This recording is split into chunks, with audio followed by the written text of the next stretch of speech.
Hey guys, this is Mark, and I've got several questions from neurotypical wives trying to understand their ASD husbands. And these are from my YouTube channel. I just grabbed the first 15, and so here we go. First one, she states, how can I better understand my husband's emotional responses and what he might be feeling in different situations?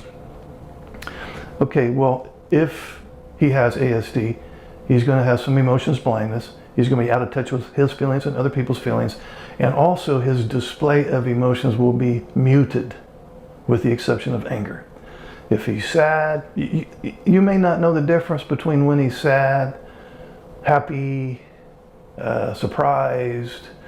But if you notice that he's angry, you'll know what's going on is anxiety. So there's anxiety that displays as anger, and pretty much all other emotions are muted, and it's just your best guess as to what he might be feeling. So to help you better understand his emotions, just know that he's not going to display emotions to the degree that you're going to be able to read. And you said, how can I better understand what he might be feeling in different situations?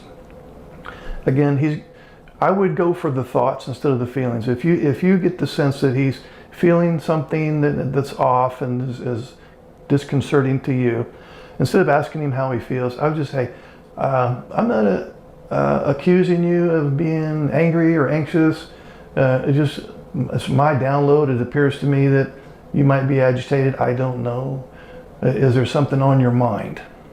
So you're coming at it from a thought angle, because he'll know probably what he's thinking in the moment, not so much what he's feeling. Okay. The next question, what are some effective strategies for initiating conversations about emotions with my husband? I'm not sure he's going to want to have conversations about emotions. In fact, I'm pretty sure he won't. My question to you is, why do you want to initiate conversations about emotions? We're back to the same thing of emotions blindness. It's hard for him to even understand fully what he's feeling or what you're feeling, let alone have a conversation about it. So this is almost a repeat of my last answer. I would come at it from the angle of thoughts. What are some effective strategies for initiating conversations about thoughts that are related to fears? So if we're talking about problem solving, relationship difficulties, the problems are arising because he's got some fear going on behind the curtain. So let's talk about some of the fears that we have, some of the areas where we feel unsafe in the relationship. So again, you're kind of coming at it from a cerebral point of view rather than an emotional point of view. The next one, is there a way to create a safe space for him to express his feelings without feeling overwhelmed? This is all going to be about the emotions, isn't it? Create a safe space for him. You don't need to create a safe space for him. He'll create his own safe space. He's very self-sufficient, autonomous. He will go over there and engage in his special interests and de-escalate. And then when he's de-escalated and calm, then maybe ask him, is there anything that we want to discuss in the way of when we feel overwhelmed or we feel fearful at some level. So again, come at it from the angle of looking at the thoughts, and specifically thoughts of fear and feeling unsafe and so on. How can I encourage, the next one, how can I encourage my husband to engage more in emotional discussions? Same answer. What signs should I look for that indicate my husband is feeling something, even if he's not expressing it? I wouldn't want you to go on the hunt for speculating what he might be feeling. Again, if he is not expressing it verbally, come at it from the angle of a thought. Let's say that you think that he's feeling a particular way. I'll say apprehensive. You're very intuitive. You see, he seems to be worried about something. So again, come at it from the angle of a thought. Hey, I'm not accusing you of being apprehensive. It's just my intuition and my ability to read body language, and it seems like you might be a little apprehensive about something. And then he might say, well, yeah, you know what, I'm kind of dreading the job interview in the morning. I'm just making that up as an example. And so, yeah, maybe he has a job interview the next morning in this example, and he's kind of not too sure of himself and how he's going to be able to pull that off. And so now you know what he's feeling. He's feeling a little sense of dread. The next one, are there specific communication techniques that work best with someone on the autism spectrum? I would be very concrete and specific. I'm assuming this is the NT wife, having a conversation with him.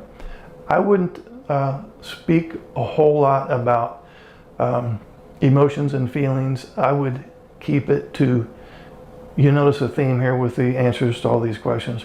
I would keep it to, and as much as the NT wife is going to hate this, as much as you can, keep it to about tasks. I'm not saying necessarily facts, figures, numbers, and graphs, but keep it about things that are observable. You know, you're very intuitive and you can see, even though it's invisible, how somebody might be feeling.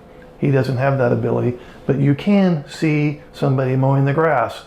So think in terms of, how can I talk to him in a way that he will be able to visualize what I'm talking about? Because he is a visual thinker, he's a visual learner in the verbal world.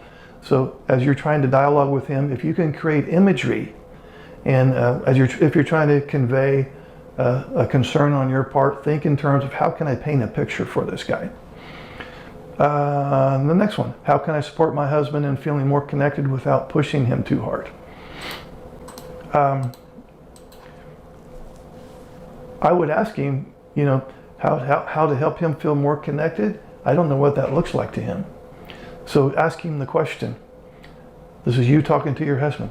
Hey, if I were to video record you feeling more connected without me pushing you too hard, what exactly could I be doing? Let me repeat that.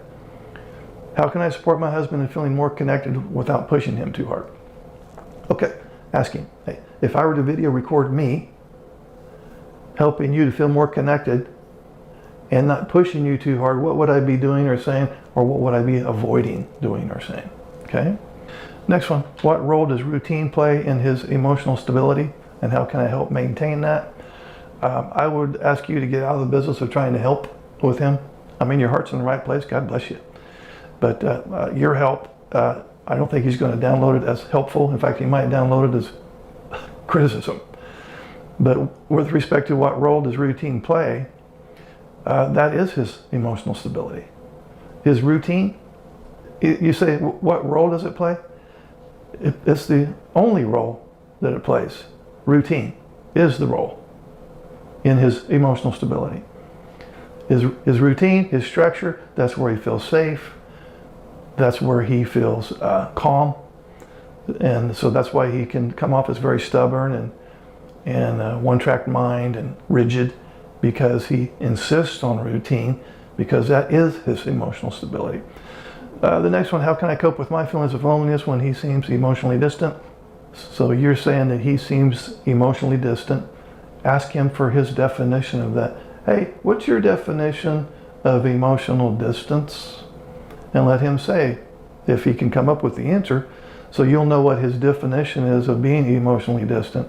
But with respect to how can you cope with your feelings of loneliness, I would say, I would put it in the form of a request for him to help you feel less lonely. So this is you talking to your husband. If I were to video record you helping me feel less lonely when I download your actions as being emotionally distant, I'm not accusing you of being emotionally distant, but sometimes I download it that way and I feel lonely. And just in case you would want to help me with that, if I were to video record you helping me in those moments of loneliness, you would be saying or doing some of these things. We're back to tasks. He can understand tasks. Give him something very concrete. You would say, you would come over and give me a hug and a kiss on the cheek and say, it's going to be okay, I'm here for you. Something like that. And we'll tackle one more here. What are some ways to celebrate small emotional breakthroughs when they happen? I would celebrate any successes, not just emotional breakthroughs. Anything that remotely falls into the area of I appreciate that, then you should instantly, I'm not saying bring out cake, clowns, and balloons, but if there's an emotional breakthrough, if there's a task that you've wanted him to do for how many weeks or months and he finally followed through with it, if there was a discussion that would have turned into a fight or an argument, but last night it did not, I would point out to him, make a concerted effort to point out to him whenever he's doing anything right, including emotional breakthroughs. Most guys on the autism spectrum feel like they've failed.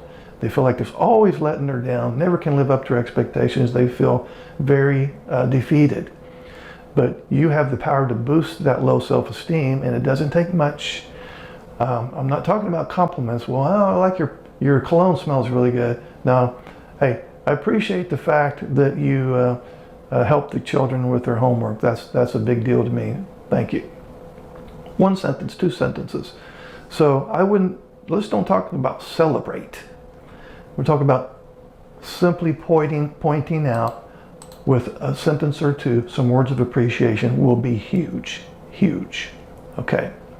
So if you have any questions on the NT wives now, have any questions about how to deal with your ASD husband, or it can be the inverse, maybe an NT husband wants to know how to deal with the ASD wife, then feel free to ask your question in the comments below this video. And I'll look forward to seeing you probably again tomorrow.